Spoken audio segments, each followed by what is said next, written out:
কেন তোমরা কট্টর হও না? তোমার ইসলামী পোশাককে তুমি কেন মূল্যায়ন করো না?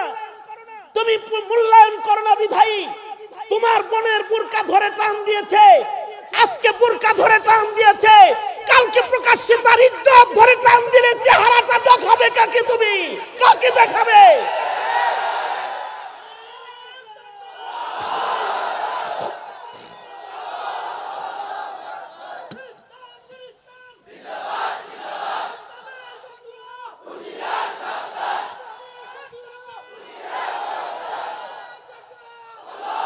সুতরাং আমরা ইসলামের তাহজিব তামাদ্দুনের ব্যাপারে কঠোর। আমরা আজকের সম্মেলন থেকে সরকারকেও জানিয়ে দিচ্ছি, ইসলামী তাহজিব তামাদ্দুনের উপরে কেউ যদি হাত তুলে, হাত রাখে, কলম রাখে, তার উপযুক্ত শাস্তি না দিলে পরে এ জাতি ইসলামী তাহজিব তামাদ্দুন প্রতিষ্ঠার জন্য প্রয়োজনে রাজপথে আন্দোলন করে তুলবে, আন্দোলন করে তুলবে। ধর্মীয় পোশাকের উপর আক্রমণ করবেন না। ধর্ম আমার, আমি আমার ধর্মীয় নীতিতে বিশ্বাসী, আমি ধর্ম নিয়ে কবরে যেতে চাই। এই বিভিন্ন অফিসিয়াল ড্রেস আছে, সেগুলো তোমরা পড়ো, ওগুলোর ওয়াদা আমি করাবো না যে পাঞ্জাবি গায়ে দিয়ে তুমি অফিস করতে যাও, পাঞ্জাবি গায়ে দিয়ে সিকিউরিটির চাকরি করো, তা বলবো না। তবে আমি বলবো, যেদিন তোমার ছুটি, তুমি জুমার নামাজটাও পাঞ্জাবি পয়ড়া পড়তে যাও না কেন? সুন্নাহর সাথে তোমার এত দূরত্ব হবে? পাঞ্জাবি তোমার নবীর পোশাক, সপ্তাহের জুমার নামাজটাও কি পাঞ্জাবি পয়ড়া পড়া যায় না? আল্লাহর রাসূল বলেছেন, মান আহাব্বা সুন্নতি ফাকাদ আহাব্বানি ওয়া মান আহাব্বানি কানা মাই ফিল জান্নাহ। তোমরা মনে মনে ভাবতে পারো, হুজুর হঠাৎ করে টুপি, দাড়ি, পাঞ্জাবি এইটা লয়ে আপনি তো খেপলেন কেন? এজন্য খেপছি, তোমরা পোশাকের গুরুত্ব দাও না বিধায়ী 90% মুসলমানের দেশে ইসলামী পোশাকের উপরে আক্রমণ করার সাহস পশ্চিমার যারা সন্তানরা ইউনিভার্সিটিতে করে। কেন তোমরা কট্টর হও না? তোমার ইসলামী পোশাককে তুমি কেন মূল্যায়ন করো না?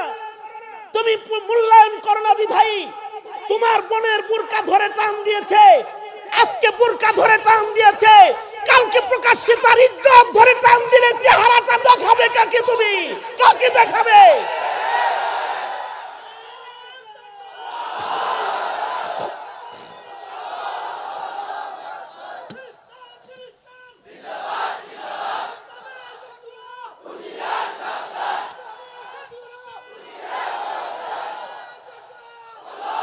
সুতরাং আমরা ইসলামের তাহজিব তামাদ্দুনের ব্যাপারে কঠোর। আমরা আজকের সম্মেলন থেকে সরকারকেও জানিয়ে দিচ্ছি, ইসলামী তাহজিব তামাদ্দুনের উপরে কেউ যদি হাত তুলে, হাত রাখে, কলম রাখে, তার উপযুক্ত শাস্তি না দিলে পরে এ জাতি ইসলামী তাহজিব তামাদ্দুন প্রতিষ্ঠার জন্য প্রয়োজনে রাজপথে আন্দোলন করে তুলবে, আন্দোলন করে তুলবে। ধর্মীয় পোশাকের উপর আক্রমণ করবেন না।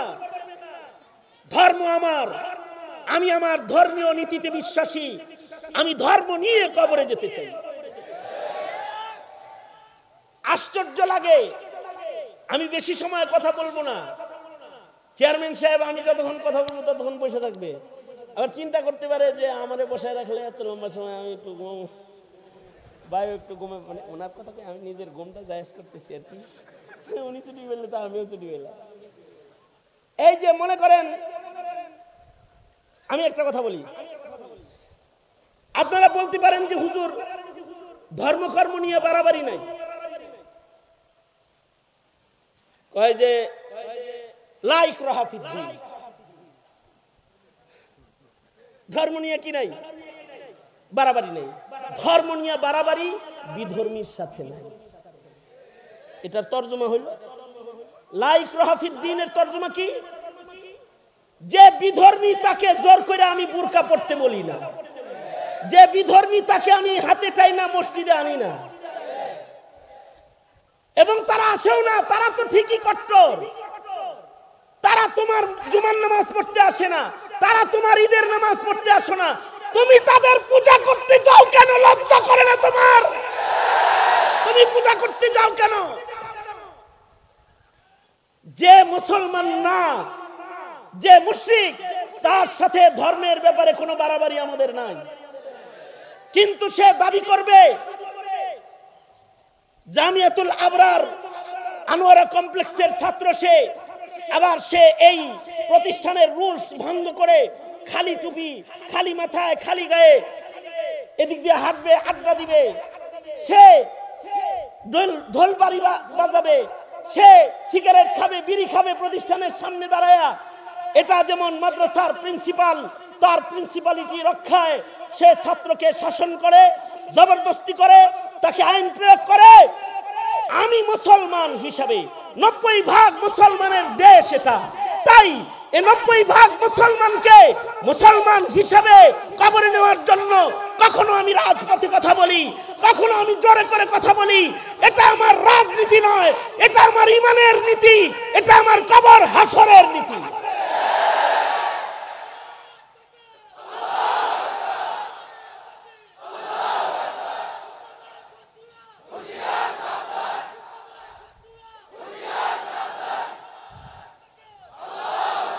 সুতরাং ইসলাম মানতে একটু ওয়াদা করাইলে এটা কিনা বাড়াবাড়ি না, বরঞ্চ এটা ধর্মীয় প্রশাসন। এটা কি বলেন, বলেন, আওয়াজ করে বলেন, এটা কি ধর্মীয় প্রশাসন? ধর্মের উপরে ধর্মের লোকদেরকে চালানোর জন্য প্রশাসনিক আইন যে ধর্মের নাই, ওটা তো ধর্মই না, ওটা ধর্ম নয়। সুতরাং আমি মুসলিম হিসাবে আমার মুসলমানিত্বের কিছু আইন আছে, কিছু নিয়ম আছে, কিছু কানুন আছে, এর খেলাফ বাংলার মাটিতে মুসলমানদের ভেতরে ঘটে যাক, এটা আমি না শুধু, এটা প্রধানমন্ত্রীও কামনা করে না, এটা বিচারপতিও কামনা করে না, এটা এদেশের কোন মুসলিম নাগরিক কামনা করে না, যার মুখে লা ইলাহা ইল্লাল্লাহ আছে সেও কামনা করে। সঙ্গত কারণেই আমরা বারবার দাবি করি যে কাদিয়ানীদেরকে অমুসলিম ঘোষণা করো। কেন? এজন্য কাদিয়ানীদেরকে আমরা অমুসলিম হিসেবে দেখতে চাই। আমরা চাই না কাদিয়ানীদের ব্যাপারে কোনো সংশয়ের মাধ্যমে আমার মুসলিম ঘরের মুসলমানের ইমানের উপরে আক্রমণ হোক আর তার ইমানটা নষ্ট হয়ে সে বেঈমান হয়ে কবরে চলে যাক, এটা আমরা চাই না।